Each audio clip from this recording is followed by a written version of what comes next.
I'm Max Dalton, and in this video I'll show you how to add music to a video in Clipchamp. Step 1. Open the project in Clipchamp that you want to add audio to, and then click the Import Media button on the left side of the screen.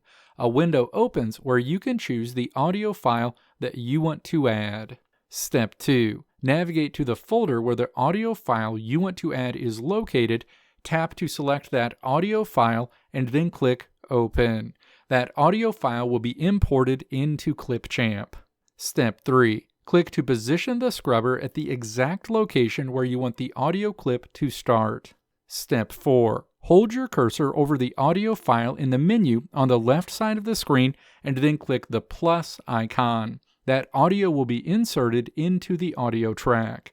Press the play button to hear the audio over the video.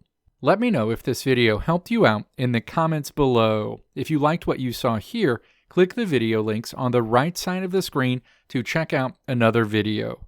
Or click the logo on the left side of the screen to check out my tutorial website at www.maxdalton.how.